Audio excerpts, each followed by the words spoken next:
this fight game forever, going back to the Kimbo Slice days. I think you had a fight at the Playboy Mansion, if memory serves. Strikeforce, Playboy Mansion. I was there. Mr. Hugh Hefner, rest in peace. Got to see me live kicking ass. Mr. Trump got to see me live kick. I've had some badasses watching me kick some ass. Now you're one of the biggest stars in the sport. What's it been like for you to have been on this road for so long and now reaching the pinnacle of MMA?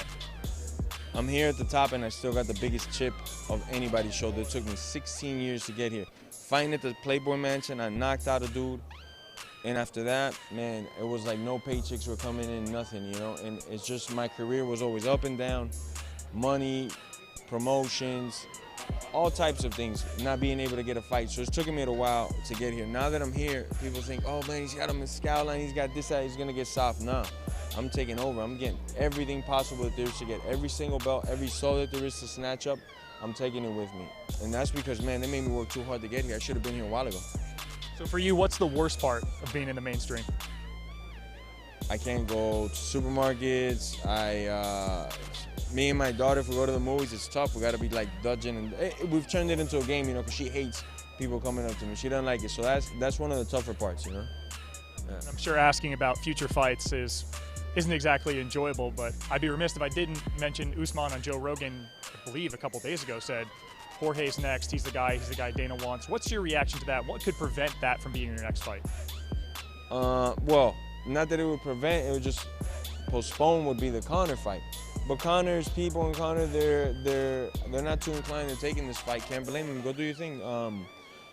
But Usman's gonna get baptized, man. You know, I don't really like this individual, so why not get paid and F up somebody I don't like? How are you doing physically? You fought 3 times in 2019, last one being against Diaz. Oh, I'm good. I'm good. I had some hand injuries. The stem cells got in me almost to 100%. Come April, we're ready to go. May, June, July, the tiger's out of the cage. I'm hurting somebody. Jorge, looking at the rest of this weight class, guys are chirping, looking for you, but things are going well. We'll talk about that. Why not? How's the line going? Really pointed in there every once in a while. Oh, we're doing great, my brother. We've hit the ground running. We're the #1 duty-free sold in Mexico. And now we're going to take over the states. We got Florida ready, Texas, Nevada, and California. So we're hitting the ground running and hard. How's it been balancing business interests with fight interests? It is the best ever. I love to submerge myself in my job. So if I'm not at the gym, I'm doing something either related with the gym or I'm doing something related with my brand. I love to do it, man. When I have free time, when I get bored, that's when I get into trouble. People start calling, hey, let's go to this party, that party. And I'd rather just be submerged in my work, and it becomes a routine for me. And that's all I do day and night, just work, work, and work. And it works out better for me like that. And I understand you're friends with Yoel Romero. He's fighting Izzy Adesanya, UFC 248 coming up in March. You and he have a wager of some sort for who wins a belt first. What's the situation with that? Well, he already lost it because I got that BMF belt. Oh. He hasn't paid. Joel, if you see this, you owe me my man. Don't think because I'm rich you don't know me. I'll find you, man. So far from your vantage point, as he readies to fight Adesanya? He's ready, man. This is a good training camp for him. His mind is right, and it's been right for over a period of time. Before the Izzy fight, he was already getting in shape. He had a very bitter mouth about his last fight, and I understood him because I thought he wanted as well. And Joel, a lot of times he fights and takes a couple weeks off. After that fight, he was just back in the gym, hungry as ever.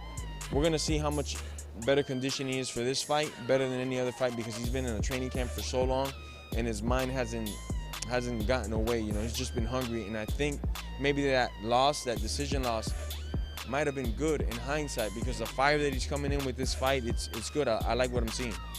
So as an analyst, I know you and he are tight, but as bipartisan as you can be, what do you think is going to be the key for either guy to get his hand raised in March in Vegas? Izzy's got so much talent, so precise with his striking, but I don't think he's ever faced anything like Joel. Well, I know he hasn't faced anything like Joel. And I'll elaborate more on that. When Joel's at his best, he's one of the best dual threats that you can come around, because he could take you down from the clinch, from the single leg, from the double leg. He could grab your ankle, make you do a backflip, and any one of his hands can end your face. Forget about the knees. If he touches you with a knee or an elbow, you're going to a place for a long time that's not good. You might wake up in the recovery bed. We've seen him do it often. So Joel's one of those few guys that could grapple at such a high level and at any moment end the fight. There's not many guys like that. Obviously,